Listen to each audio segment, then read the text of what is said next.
Karena ada yang bertanya, bipolar itu apa Mbak? Maka aku jawab, ini penjawabannya. Apa itu gangguan bipolar disorder? Jawabannya simak ya.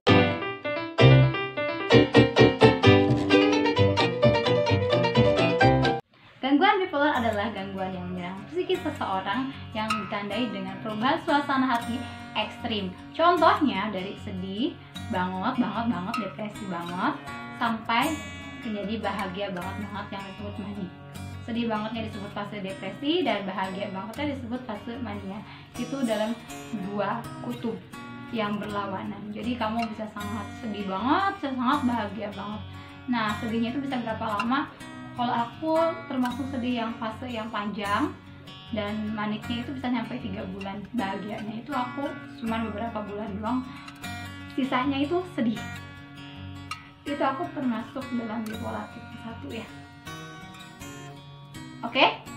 Nah, ini aku mau bahas lagi tentang bipolar. Banyak yang nanya, bipolar itu apa sih? Kayak gimana sih? Yaitu bipolar yang aku jelaskan tadi. Bipolar itu gangguan mood, gangguan perasaan yang bisa menyebabkan seseorang tiba-tiba jadi happy, tiba-tiba jadi sedih. Nah, tapi penderita sendiri itu nggak tahu kenapa dia harus bahagia, tiba-tiba nggak mau diam, tiba-tiba energinya banyak, tiba-tiba pokoknya banyak ngomong, cerewet, tiba-tiba jadi depresi, tiba-tiba maunya tidur aja, tiba-tiba malas, tiba-tiba diem doang, nggak bisa ngomong, cerewetnya hilang gitu. Nggak ngerti kan pasti kenapa tiba-tiba diri gue berubah gitu, tiba-tiba aku kok jadi kayak orang lain gitu, tiba-tiba lagi nanti senang lagi, semangat lagi, tiba-tiba lagi sedih lagi. Dan itu tanpa kita sadari dan tanpa kita ngerti kenapa harus seperti itu dan kenapa kita bisa seperti itu yang menjadi pertanyaan. Nah, kalau ditanya bipolar itu dari mana sih asalnya gitu, maksudnya faktor yang menyebabkan bipolar itu apa aja gitu.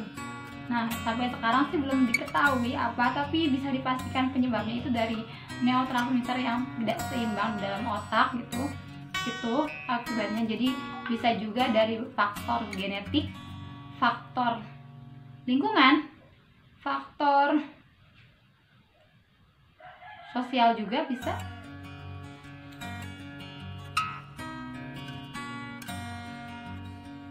Nah, di sini ada banget nih artikel yang membahas tentang tanda dan gejala mania secara lengkap apa aja.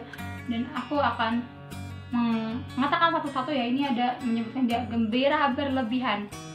Betul, aku gembira berlebihan. Kalau lagi maniak itu bawahnya bahagia banget. Mudah tersinggung sehingga mudah marah. Betul, aku pernah itu.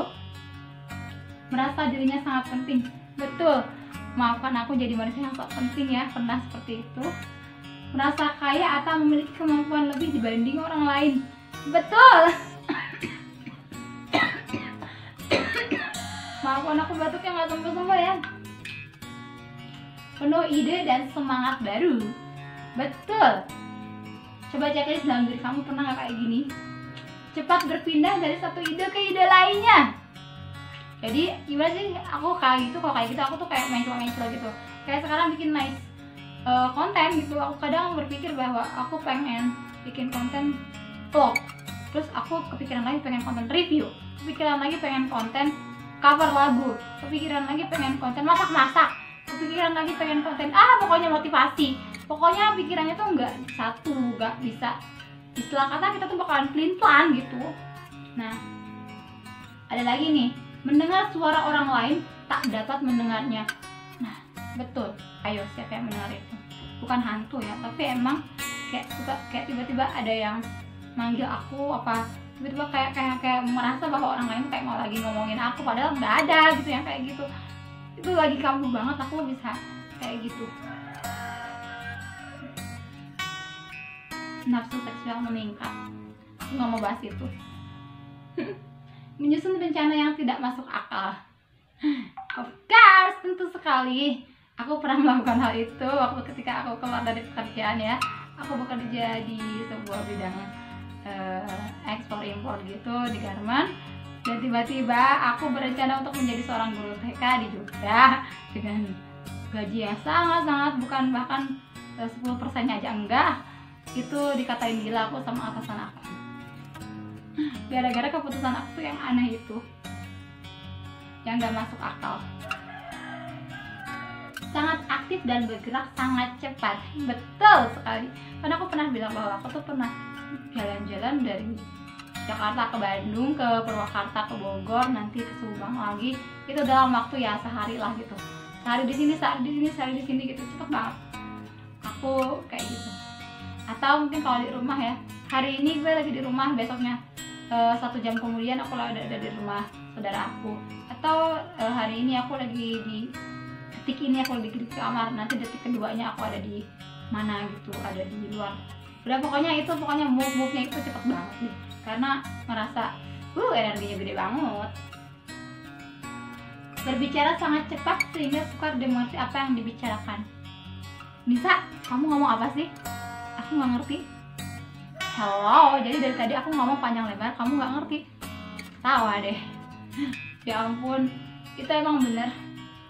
Bicaranya tuh bisa cepet banget kayak gini. Kayak misalkan, halo, apa kabar? Aku sekarang gimana kabarnya, sekarang nggak pernah ketemu sama Teteh lagi sih, kok kamu udah cerita Teteh lagi? Sampai orang lain tuh nggak ngerti mau jawab yang mana, karena nanya aja harus nggak bisa satu-satu gitu. Kayak misal, halo apa kabar, nggak pernah cerita lagi sama aku, nggak pernah kontak WA aku, kok pas aku kemarin nggak dibalas, kenapa ya? Gitu. Kadang itu namanya sangat cepet banget sampai orang lain bingung mau jawab apaan. Nah, menghambur-hamburkan uang hobi. Iya emang, jadi emang itu masalahnya, menghambur-hamburkan uang. Kadang kita membeli barang yang tidak dibutuhkan, tapi kita beli. Aku pernah membeli barang apa ya? Barang-barang yang aneh, barang-barang yang nggak berfungsi. Akhirnya aku nggak pakai. Gitu. Kalau misalkan kayak waktu itu aku pernah beli susu formula padahal belum punya anak. Aduh, jadi dikasih deh itu ke orang-orang yang punya anak. Emang aneh-aneh. Membuat keputusan aneh dan tiba-tiba namun cenderung membahayakan. Itu aku membuat keputusan untuk resign dari kerjaan, buat keputusan untuk keluar dari kuliah aku, dan keputusan yang tiba-tiba misalkan hari ini lagi sakit, tiba-tiba gue pengen melakukan hal-hal yang ekstrim gitu, kayak pengen berenang. Aneh kan? Merasa sangat mengenal orang lain. Iya betul. Jadi gitu kayak perasaan kayak punya indera keenam deh. Kalau ketemu semua orang ini sok kenal gitu, SKSD gitu. Jadi kalau ketemu orang itu nanti kayak gampang banget disapa sama aku. Halo Bu, apa kabar? Padahal nggak kenal gitu ya sama siapa aja gitu, ditanyain, diajakin ngobrol. Tapi seru loh gitu. Aku kan sukanya pas Maniki itu jalan-jalan gitu, naik bis sama siapa aja diajakin ngobrol, sama penumpang bis, sama siapa aja pokoknya. Kadang sama yang jualan gitu, misalkan jualan es gitu deh. Aku ajakin ngobrol sampai panjang dikali lebar, pokoknya sampai nggak ngerti deh, pokoknya sampai kita tuh merasa sok mengenal orang lain, kayak udah lama kita tuh kenalnya padahal baru tadi ketemu gitu. Nah, mudah melempar kritik terhadap orang lain. Kayak sok pintar banget gitu ya, jadi nyakitin orang sebenarnya. Kayak emang jadi kayak merasa emang sok pintar gitu, tapi jadi kayak mengkritik orang lain tuh gampang banget. Itu kamu kok gitu sih, nggak, tanpa mikirin perasaan orang lain gitu. Jadi melakukan apapun tanpa mikir kalau pas mandi itu, jadi otaknya tuh nggak ada. Terus sukar menahan diri dari perilaku sehari-hari. Pokoknya lagi pengen ini, langsung aja lakuin. Kayak itu langsung lakuin, meskipun itu berbahaya, meskipun itu misalkan pengen pecahin piring aja langsung gitu. Nggak mikir dulu itu piring dapat beli, itu piring buat makan.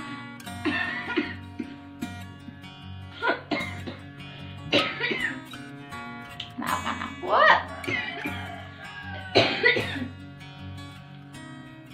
Terus sulit tidur. Bener banget ya. Aku kan bilang aku pernah nggak tidur sampai 2 minggu berturut-turut gitu. Gak bisa tidur. Adanya tuh ide-ide yang berkeliaran di kepala itu muncul terus gitu. Jadi tiba-tiba tengah malam punya ide untuk karaokean. Tengah malam karaokean guys. Tengah malam tiba-tiba punya ide untuk nyuci baju. Terus merasa sangat bersemangat, akan-akan satu hari tidak cukup 24 jam. Iya, jadi waktu malam itu kadang aku saking semangatnya, ini udah malam lagi, waktunya tidur lagi. Jadi waktunya tidur itu aku memang nggak tidur karena merasa 24 jam itu nggak cukup gitu untuk beraktivitas gitu menurut aku. Nah itu ya gejala mania yang happy banget, itu fase yang menyenangkan ya, itu yang menyenangkan. Tunggu dulu, ada lagi fasenya, tanda dan gejala hipomania. Hipomania itu apa? Hipomania itu lebih rendah dari mania. Masih bahagia tapi biasa aja, B aja gitu ceritanya. Nah, orang-orang dalam keadaan hipoman merasa gembira, energik, dan produktif, tetapi mereka mampu meneruskan kehidupan sehari-hari dan tidak pernah kehilangan kontak dengan realitas. Jadi masih kayak orang normal guys, jadi biasa aja. Nah ini keadaan menurut aku keadaan the best di fase depresi atau maniak atau hipomaniak. Lebih milih hipomaniak aja, karena itu nggak terlalu bahagia banget dan nggak ada sedihnya, dan B aja sih. Dan aku seperti orang normal kalau di hipomania itu. Nah, ada nih tanda-tandanya hipomania itu apa aja? Bersemangat dan penuh energi dengan munculnya kreativitas. Bisa dikatakan bahwa kali ini mungkin aku dalam kondisi hipomania. Karena kenapa? Aku pengen berkreatif aja, pengen memberikan konten aja, pengen upload video aja. Bisa dicek aku dalam satu hari ini aku bisa upload video berapa kali gitu untuk bikin konten. Bersikap optimis, selalu tampak gembira, lebih aktif, dan cepat marah. Cepat marah. Iya, optimis. Aku optimis. Channel aku bisa cepat dimonetisasi, channel aku bisa berkembang. Aku optimis banget. Kenapa aku sangat semangat sekali bikin video, walaupun yang nonton cuman kadang ya cuman 20, nggak nyampe 100, nggak nyampe 9.000. Nggak apa-apa, ini kan baru awal namanya juga ya. Itu hal yang wajar, jangan berekspektasi kalau di awal itu akan menjadi besar.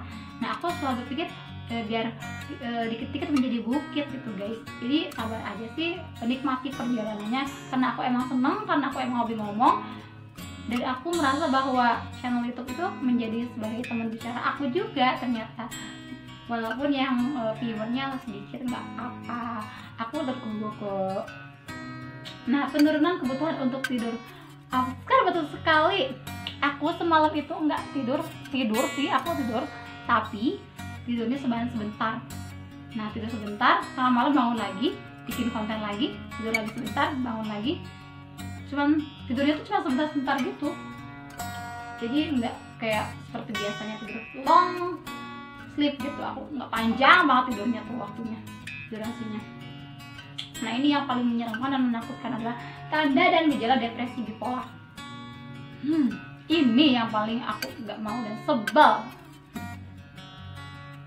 Yang pertama, suasana hati yang murung dan perasaan sedih yang berkepanjangan. Itu jangan ditanya kenapa sebabnya, kamu sedih kenapa, nggak ada jawabannya. Aku aja nggak tahu kenapa tiba-tiba aku bisa sedih, nggak ngerti aku juga kenapa kayak begitu. Pokoknya ini masanya, waktunya aku sedih, ya udah terima aja kalau sekarang kayak gitu. Kalau dulu kan belum tahu kalau aku bipolar, jadi aku tuh aneh, kenapa sih aku tuh sedih mulu, kenapa kayak orang ditinggal mati aja gitu. Nah itu kayak gitu deh, perasaan-perasaan kayak gitu. Terus yang kedua, sering menangis atau ingin menangis tanpa alasan yang jelas. Dulu aneh banget guys, aku bilang kalau menangis itu adalah sebuah kebahagiaan. Jadi hobi aku tuh tiap hari nangis gitu waktu depresi. Maaf aku nggak mau edit, ini batuk emang asli. Jadi apa adanya aja deh ya, aku nggak edit lagi. Terus kehilangan minat untuk melakukan sesuatu. Nah ini aku benci, aku hobinya banyak, kayak hobi jalan-jalan, kayak hobi ngomong, kayak hobi karaokean, hobi baca,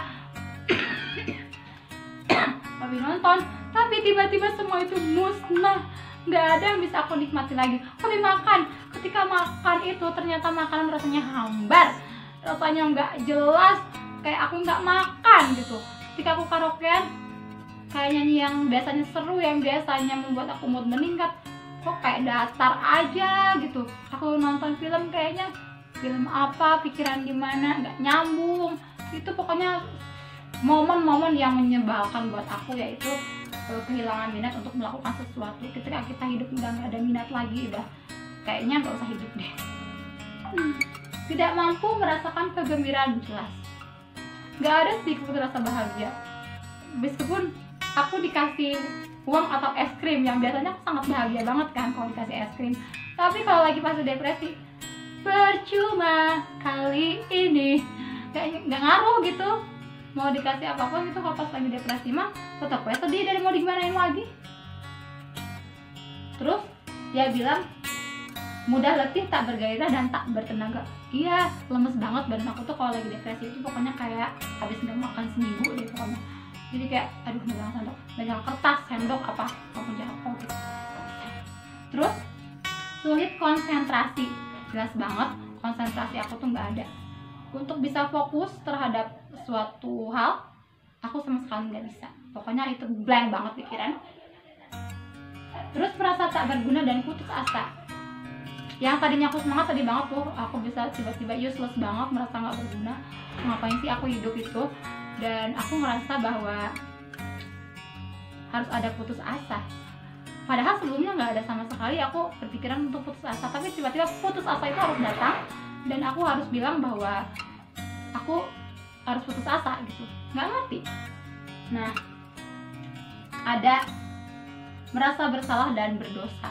Jadi yang aku lakukan itu kayak merasa bersalah, terus aku tadi ngapain ya, aku tadi begini, aku salah banget ya, kayaknya aku berdosa dan melakukan ini gitu. Pokoknya itu menyalahkan diri sendiri banget apapun yang aku lakukan gitu. Walaupun itu bener juga ya merasa berdosa terus gitu. Aneh kan gitu. Terus rendah diri dan kurang percaya diri. Yang tadinya optimis banget, pede banget, percaya diri banget, terus tiba-tiba kayak insecure gitu, kayak aduh kalau kayak gini aku nggak percaya diri, aku nggak mau, kayak karena aku nggak punya energi gitu, nggak punya aura yang semangat, optimis, positif gitu, jadi negatif semua. Aku jadi ngerasa bahwa aku nggak berguna buat orang lain karena membawa aura yang negatif, sehingga aku menjadi pesimis gitu. Terus dia selalu beranggapan masa depan suram dan pesimistis. Ya iyalah, kalau misalkan dari saat ini aja sekarang aku kayak gitu, males ngapa-ngapain, nggak ngerti mau apa, maunya apa nggak tahu. Jadi kita gimana mau menatap masa depan, boro-boro mikirin masa depan, masa saat ini aja suram banget gitu kan. Terus dia berpikir untuk bunuh diri. Ya iyalah, kalau udah nggak ada harapan, udah nggak ada lagi yang harus aku selesaikan, nggak ada lagi yang harus aku lakukan, apalagi yang mau dilakukan, ya udah bunuh diri aja sekalian gitu kan. Aku selalu berpikir seperti itu guys. Ketika depresi itu pikiran itu selalu datang dan aku nggak ngerti. Tapi aku sekarang udah ngerti dan udah paham kalau itu adalah sebuah penyakit aku. Jadi aku bisa memahami kalau itu adalah sebuah penyakit. Jadi aku nggak menggubris kalau aku pengen mati, ya udah aku bilang aja pengen mati, tapi nggak melakukan tindakan self harm atau mau mencoba untuk bunuh diri, karena aku menyadari itu hanyalah sebuah penyakit aku. Terus hilang nafsu makan atau makan berlebih. Kalau aku biasanya hilang nafsu makan, kenyang terus bawaannya, nggak mau makan sama sekali, nasi nggak masuk sama sekali, makanan apapun aku bilang rasanya hambar, jadi aku nggak mau makan ketika depresi itu. Penurunan berat badan atau penambahan berat badan. Kalau aku sih biasanya nggak ngerti ya, aku tuh nggak makan tapi berat badan tuh nambah kalau lagi depresi. Itu nggak ngerti aku kenapa kayak gitu. Sulit tidur, bangun tidur lebih awal atau tidur berlebihan. Kalau aku sulit tidur di tengah malamnya, siangnya tidur berlebihan. Bangun tidur lebih awal juga pernah, awal banget gitu, selalu terbangun gitu ketika tidur. Aku kayak gitu, pokoknya beda-beda deh di setiap masanya. Aku tuh mual sehingga sulit berbicara karena menahan rasa mual, mulut kering, susah buang air besar, dan terkadang diare. Ya itu lagi parah-parahnya banget depresi aku waktu depresi mayor gitu ya. Terus kehilangan gairah seksual, aku nggak mau bahas itu. Menghindari komunikasi dengan orang lain, jelas banget aku waktu itu nggak mau ketemu sama siapa-siapa. Kalau lagi depresi itu aku pasti menjauh dari lingkungan sekitar dan nggak mau ketemu sama orang, pengennya sendiri aja. Jadi ya gitu deh, aku kadang menghilang dari peredaran orang-orang kayak gitu. Nah, hampir semua penderita gangguan bipolar mempunyai pikiran tentang bunuh diri. Jadi harus waspada banget ya tentang bipolar, karena itu bisa menyangkut kehidupan dan kematian. Dan 30% diantaranya berusaha untuk merealisasikan niat tersebut dengan berbagai cara.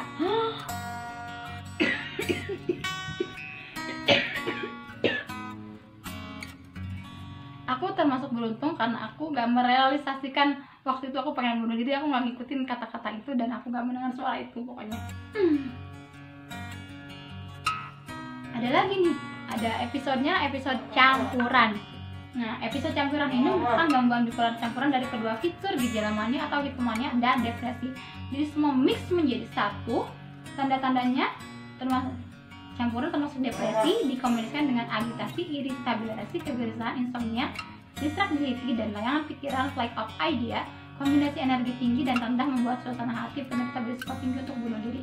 Nah, ini juga episode campuran yang paling berbahaya sebenarnya, karena kayak diombang-ambing kayak gitu, campur aduk deh rasanya, nggak jelas. Aku mau jelasin kayak gimana rasanya kalau di episode campuran, tapi itu jarang sekali terjadi sama aku sekarang. karena sekarang merasa better, merasa lebih baik dari gejala-gejala sebelumnya. Nah, ini ada ciri-cirinya selalu berbicara tentang kematian dan keinginan untuk mati kepada orang-orang sekitar.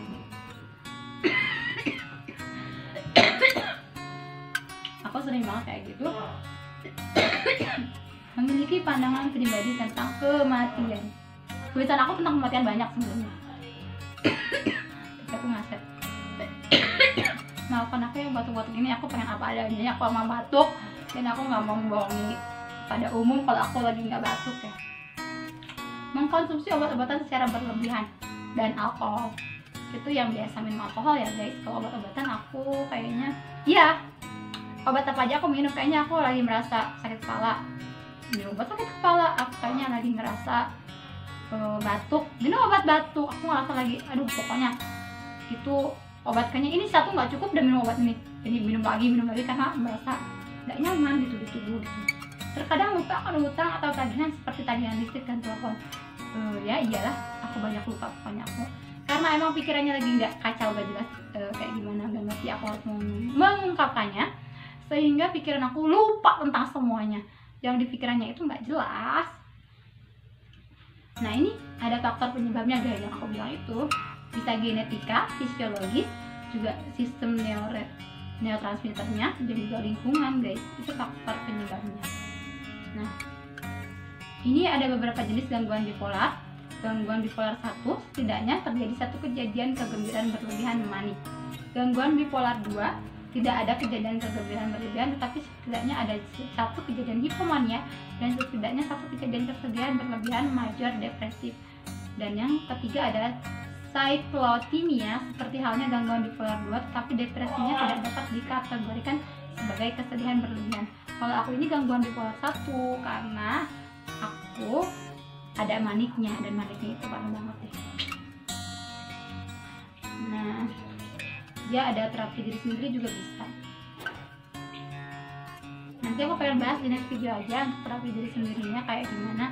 Kalau dengan aku, cara aku ada, tadi aku udah share gimana caranya. Kalau dulu aku sembuh dari fase depresinya ya, itu fase depresinya aja. Beda lagi ketika kamu menangani fase mania kayak gimana untuk bisa stabil lagi, itu beda lagi. Kalau yang di video sebelumnya aku bahas adalah menangani fase depresinya, karena menurut aku itu yang paling berat.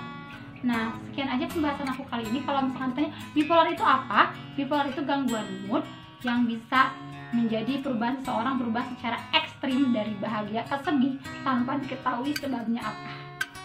Oke, jawabannya bipolar itu perubahan suasana hati dari bahagia ke sedih, itu aja. Pengertiannya secara simpelnya seperti itu. Oke, cukup sekian dan terima kasih ya video kali ini, pembahasan aku kali ini. Semoga bermanfaat, semoga bisa menambahkan wawasan kalian tentang bipolar disorder apa. Kenapa aku bahas tentang dunia bipolar disorder? Karena aku pengen memberikan suatu persembahan kepada teman-teman bipolar disorder aku di sebuah grup yang selama ini selalu menemani perjalanan aku, baik suka maupun duka, dan aku selalu setia di grup tersebut. Dan aku juga pengen orang lain juga tahu bagaimana dunia bipolar dan bagaimana kehidupan seorang bipolar itu gitu, nggak gampang dan mudah, biar kalian juga nggak gampang ngechat kayaknya kak dibilang lebay, dibilang itu cuma ngadi-ngadi doang, dibilang cuma akal-akalan, dibilang cuma acting, sering banget kayak gitu. Tapi inilah kenyataan, dan ini juga aku baca artikel-artikel yang nggak abal-abal gitu, artikel-artikel yang memang terpercaya, dan itu emang terjadi kepada diri kita. Dan banyak sekali sebenarnya di luar sana seseorang yang didiagnosa bipolar. Mungkin kalian nggak tahu aja, bisa jadi teman kalian juga sebenarnya bipolar, tapi nggak mau cerita, nggak mau dibilang ke teman-teman yang lain, sehingga dia cuma keep sendiri dan kamu nggak tahu ternyata sahabat dekat kamu bipolar. Oke, cukup sekian dan terima kasih. Jangan lupa kalau video ini bermanfaat, subscribe-nya, like dan komen. Juga aktifkan notifikasi loncengnya, karena aku bakalan cerita lagi tentang bipolar, seputar bipolar apapun itu, hal sekecil apapun aku bahas di channel Anissa 100 Juta. Oke, cukup sekian dan bye-bye. Sampai jumpa dan semoga selalu bahagia.